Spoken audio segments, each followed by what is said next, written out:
your guides to a really great financial future. Tom and Don are talking real money. It's another exciting Talking Real Money extravaganza. I'm Don in Florida, where, by the way, get this, 30 degrees this weekend. What? We're going to have 30 degrees this weekend. Colder than it is here. I know. I'm frozen just thinking about it. There go those oranges. Do they still grow oranges there? I don't think so. I didn't know. They grow houses They here. grow houses? Where there used to be oranges, they now grow houses. And they grow theme parks? They grow a lot of theme parks. We have lots of those. You got that covered? Yeah, we got that covered. Like everywhere in the country, they grow crypto. Everybody grows crypto. A little bit of that everywhere. Get those power generators going. Yeah. Did you hear Elon Musk's latest? No. He said, I'll eat at McDonald's If they'll accept Dogecoin. Well, how often will he eat there? I mean, once, every day, 3 times a day? I don't know. But here's the thing. Why Dogecoin? Of all the coins, it's the dumbest. What's wrong with stable coin? It's a joke. It was a joke coin. I know, but it worked out. I got to tell you, I honestly, you know how wise I look like that? I look like a professor. I honestly think that Elon Musk is manipulating Dogecoin. I do. I think he's manipulating it.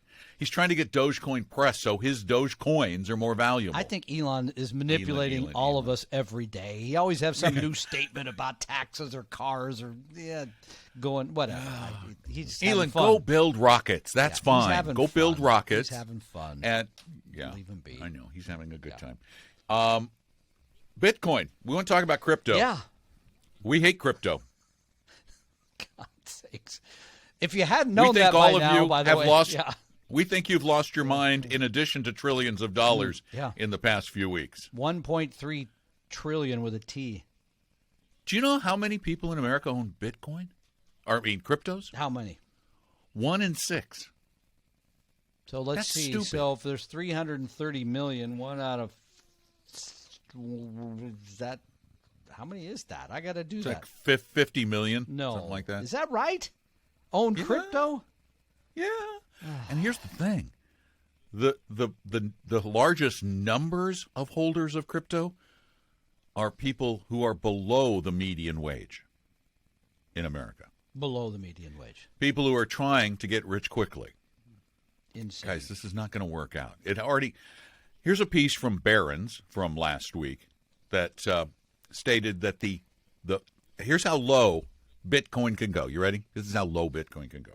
How low do you think Bitcoin can go, Tom? I think it could go to 0, frankly. I hope. 0. That is the bottom price for Bitcoin. I hope it doesn't, because I'd be so costly to so many people. But, yeah, that's 49 million people by your measure. That's shocking. And a op-ed piece in the Wall Street Journal basically came to the conclusion that Bitcoin has no value. Bitcoin has no inherent value. Really? We've been saying that for a long time. Yeah, so are we going to just open the floodgates now? Because I've got a couple of things I can add to all this. So, well, probably the best little tale that I heard. It's a good one to illustrate the stupidity of cryptocurrencies. And because the National Football League is big news right now. Right, we got the Super Bowl coming up in a few weeks. Mm-hmm. Yeah. So there's a really, really, really good player in the NFL. He's been around for a few years. Plays for the Los Angeles Rams. Cooper Kupp. Cooper Kupp? Yeah. Is that the really, really good player for the L.A. Rams? No, we're talking about Matt Stafford? Odell Beckham. Well, he was a soccer guy first, right? Then he decided to try football? No, that was the other Beckham. Okay. That was the Beckham who could bend it. Bend it. And this guy wants to bend reality to fit his, but we'll see if it happens. How do you bend a soccer ball? You kick it with a certain part of your foot in a certain method. Oh, and it bends? Is that what that means? Yes. Okay. Well, anyway, Odell Beckham signed with the Rams this year, and he got a $750,000 signing bonus up front. He said, I want that in crypto. Yeah. Okay. This is last fall, right? Yeah. This was last fall. Yeah, what happened? Well, one, if he immediately got that $750,000 in crypto in November of 2021, he now has an income tax bill on that $750,000, which in California is about $375,000 in taxes. 50%. That's So wow. that leaves $375,000 of value. However, Bitcoin plunged in value, lost about half its value. So somebody crunched the numbers, and this was all over the place. This was in the Washington Post, a lot of sources.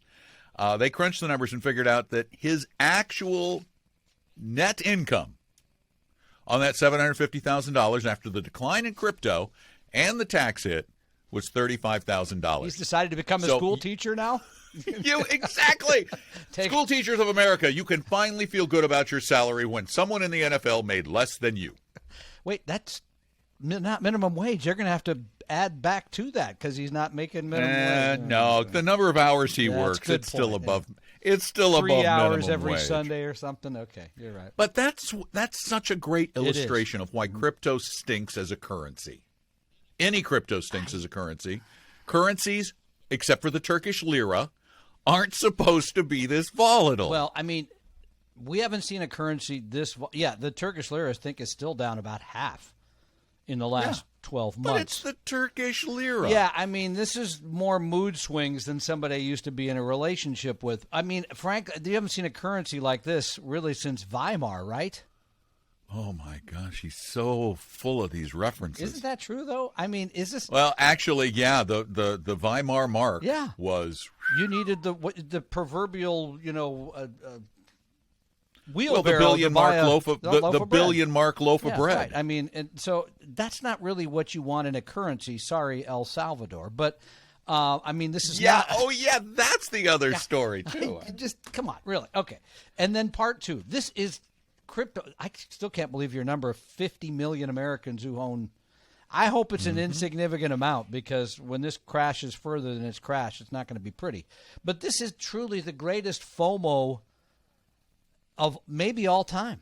I mean, the people that have rushed into this simply read the headline, didn't pay any attention to what this is, and have been absolutely crushed. Actually what it reminds me of, this, meme stocks, whatever other silly things, SPACs in the last year.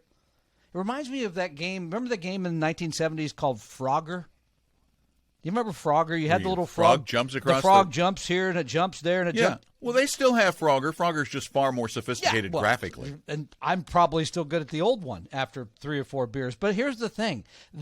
Oh, I bet you're not.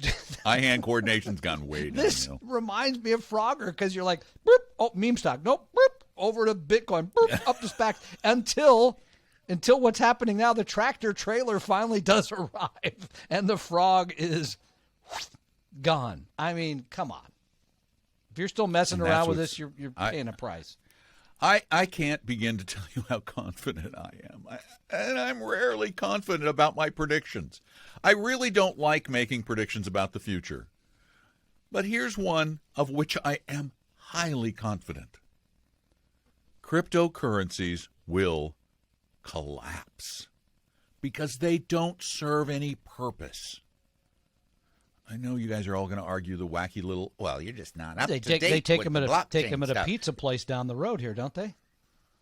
No, I don't know. Me either. So I don't know, but I'm telling you, the pizza's twice as expensive this week as it was 2 weeks ago. It's a good point. So when you're listening to Wake Up with Bitcoin or Rick Edelman, who are encouraging you to run out and buy said cryptocurrency, keep that in mind, would you? Rice. Yeah, Rice, Delman, et al. Yeah, and play Frogger. It's more fun than losing your money playing Frogger. I'll put it that way. We could add a lot more, like El Salvador, who's lost half of their national currency to Bitcoin speculation, but we won't. Suffice it to say, if you're a listener who hasn't gotten into Bitcoin yet, or a viewer, congratulations. Keep it that way. If you're one who has, sorry you lost so much money. Maybe it's time to cut your losses. And quick Just word saying. to Mr. Beckham, if I might. The next contract, which I think will be a good one because he's had a good year and they've had a good run in the playoffs. Take it in American dollars. Just saying. Even gold, Yeah. I don't care. Yeah. I mean, gold is volatile, Yeah. not this volatile. No, this is And the other argument was the argument that this was a non-correlating asset Yes. to stocks. wow. Let me think. Yeah. Stocks. In that it didn't go down anywhere near stocks didn't go down anywhere near as far. That's a good point. And lost half of their value. They've only lost 10%. So, well, depending on which stocks. No, actually they're back up from that. Well, still close. Well, Depends we which don't know one. when this Depends airs. which one. We don't know when this airs. That's true. It could be all over the place. Anyway, so there you have our crypto conversation. Again, our advice is to just leave it alone. And I hate to say we told you so. Yeah, well, but It'll did. go up again because people yeah. are inherently just not bright. You got to figure if over half of just under half of the population is above average intelligence, then just under half the population is below average intelligence. I'm going to let you say that. It's true. That's a good point. But aren't we all above average? Isn't that what Mr. Keeler told us? No. That's our belief. Okay. That we believe ourselves. I'm sure to be I'm an above average. average driver, right? Now that I know for a fact is not I'm true sure, because I've ridden with I'm you. sure I'm above average intelligence, right? You should never ever think about NASCAR or And I'm Formula One racing. Totally confident I'm an above average lover. Totally confident of all those things. Right there. Can you open the door? Dee Dee. She's busy Dee Dee. right now. Danielle. Whoa. She's Hey, very busy. Mrs. Anyway, so Tom's wife, come on in here. We got a question for you. I don't want to get hurt twice today. Let's not. Do you have questions for us? Well, you can call them in to us 24 hours a day, 7 days a week at 855-935-TALK, or you can send them in at talkingrealmoney.com, much like Danny did. Want to hear Danny's question? Danny! Yes, go ahead. Hi, guys. Love your show. Hate your sarcasm, because sometimes I don't get it until later in the day. Then you're better off. Let's just put it that way. Yeah, exactly. So not getting it would probably be the best Indeed. part. So my wife and I are 50. We receive a state pension, have 6 rentals, and work for a government contractor. You paying attention there, Yes. Thomas? Okay. I max out my Roth, I'm trying to cannot decide how you get a pension at 50 unless you're a firefighter, but okay. I don't know. Okay. But I cannot fund my wife's Roth because she is on medical disability and receives Social Security. There's no earned income, legal earned income there. I don't know SSDI what that No, that it means. doesn't count. Okay, I don't know. Anyway, my 401k at work is funded by a health and welfare stipend, and most goes toward my medical insurance. The leftover money is $100 per month, goes to a 401k at Principal. This total fringe benefit is about $9,000 a year. My employer retirement plan does not allow me to make additional contributions to 401 other than the one left over from the health and welfare, limiting me to a maximum of $19,500 a year. What other investing vehicles do we have available? And I know you will not say gold or crypto. No, we won't. Thank you. And we won't say we won't. Wait, and meme stocks? now he says, I don't know where he got this last line of his letter. No sarcasm, please. He said, note, please stop telling people to move to sunny Arizona. We are full here. Yeah, I'm coming soon. Have we ever told anyone to move to Arizona? I don't believe so, but we say a lot of things here, and people later tell me, I heard you say that. I think, when did I say that? You already live in a sunny place. Could be that other show with the paper plane drink. You already say a lot of you already live in a sunny place. What do you care? We'll see the Not sun today. here again in June Raining or July. and nasty. It looks like. Okay, so what the other Northeast. vehicle? So other than the 401, I think he said, and the Roth, you're looking at an after-tax account. Yeah, There's no other tax. what's wrong with an after-tax account? Absolutely nothing. Actually, in your case, that's a good place because now you're going to have multiple buckets, if you will, to draw from with different tax consequences. Sure. Yeah, and you can get tax advantages. This is what people don't realize. There is a tax advantage available to you in that after-tax account. An annuity? If you manage your accounts properly. No. But equity ETFs. They're very tax efficient, correct. They're very, very tax efficient. The only taxable events you'll have are the dividends that come in along the way from the stocks in the portfolio. You will not have capital gains distributions on which you'll have to pay taxes. And if you leave the stuff the heck alone and don't try to time and trade the market, then you don't pay any taxes until you take money out. And then when you pay taxes on that appreciation, that's going to be taxed as a long-term capital gain, which currently is a much lower tax rate than the income rate. At 15% for most people. Two other advantages, of course, if you buy the right exchange-traded funds, they cost the expense ratio, very, very small. Number two, you trade them at no cost. Not suggesting you run out and start becoming a trader. No trading. But to buy them. Here's what you should say. Buy them. You buy them initially at no cost, and then years from now, when you need to sell some, decades, you will probably sell them at no. Probably. We can't tell you what the future holds, except that we're pretty sure crypto's not going to be worth anything. So don't put your money in that. So no, I think the Roth, the 401a, 401, and after tax. Nothing wrong with putting your money away after tax. People have a weird thing about that. Sure, why not? Okay, I've maxed out my 401k. I can't do an IRA. I can't invest. Yeah. No, that's not true. The vast majority of my personal money is in after-tax accounts. Oh, by the way, I think you could still do a non-deductible IRA. You could. Yeah. And given the current tax rules, you could do a non-deductible IRA and backdoor Roth, yeah. So into but a I Roth. think he said he's doing a Roth. I think I heard he's doing a Roth. Yeah. So you can't do the Roth and the non-deductible IRA. Right. Okay. So there we have it, and you can't do one for your wife because she doesn't have earned income. So, but you can. No, she could. No, you could do. You could still do a Roth for her. Yeah. I don't think she's eligible. Is sure. She? You could do a Roth really? for a non-working spouse. Now you're gonna make me look it up. I'm going to make me look it up too. Okay. Roth spouse disability. That's how we're going to look it up. I don't think the disability comes into play. Boom, ba-dum-dum. I have no idea. Okay, I'm just going to say I don't know. Roth limits, if you're not working, IRS usually do not allow you to contribute. However, if you're married and file a joint return, you may be able to contribute because of special spousal IRA contributions. I believe you can. All right, but I'm check go with your you. Do this. Check with your professional. Like, hopefully you'll find one not on this show. No, I'm kidding. Yeah, no, I'm reading that here too. I think you can for a non-working spouse. You can make a Roth contribution. Okay. So we're going to say think. Yeah, maybe because we're not tax experts, but that's what it says. All right, we're done. Thanks for being a part of our little get-together we call a podcast or a video cast today.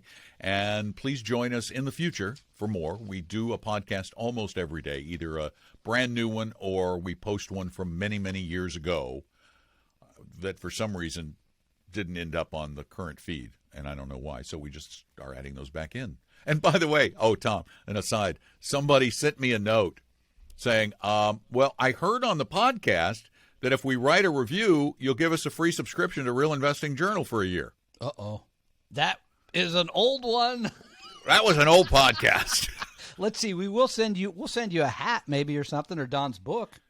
No, I was going to send him a financial physics. Oh, okay. Send the physics. People love that. Yeah. And by the way, speaking of free stuff, we are still doing the 1 hour with an advisor. Had a great session with a gentleman and his wife today, which I really enjoy. He had written a 3,000-word treatise on his retirement plan. Wow, detail, every single. I mean, there were still a few holes that he hadn't thought about, so it was a helpful session to him. He's like, I didn't think about that. So happy to do those. Happy to have those conversations. Am I going to be on all of them? No, I'm on a few of them because there's only so much of me to go around. There's more than you think. I wish there was less, by the way. Probably, yeah. Don't you? I wish there was a lot less of me. But there is. So to take advantage of that, you simply go to. This face used to be thinner. Wow. To show you the pictures behind me. To get that, all you have to do is go to vestory.com, right, and ask for a meeting. It's free. We'll help you if we can. Oh, and I also wanted to mention one more addition to this. If you, this is sort of a money-oriented thing. I've talked before about my podcast, Lit Reading. Yes. Not lit reading. Did I say anything? You were going to. No, I wasn't. Okay. They said Most no of the time sarcasm today. All right. But anyway, last week I did a new story by O. Henry called The Romance of a Busy Broker. And it's fascinating in that it kind of describes the life of an early 20th century or late 19th century stockbroker. Wow. And so it's kind of fascinating just to look back at what their existence was like back there. And this in is the olden days. lipreading.com? See, he said he wasn't going to, but he lied. Oh, come on. LITREADING.com, Lit Reading, the romance of a busy broker. Okay. It's I love O. Henry stories. I'm going to have to go listen to that now. They're terrific.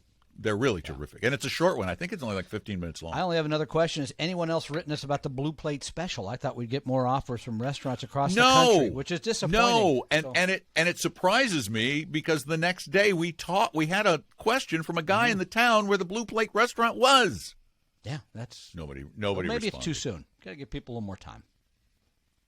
Maybe the restaurant's closed because of COVID. Oh God, don't say that. All right, thanks. I'm Don. Tom's over there. I don't know how we managed to do this from two ends of the country, but we do. And all we do every day, 9:30 a.m., he calls me so we can talk real money.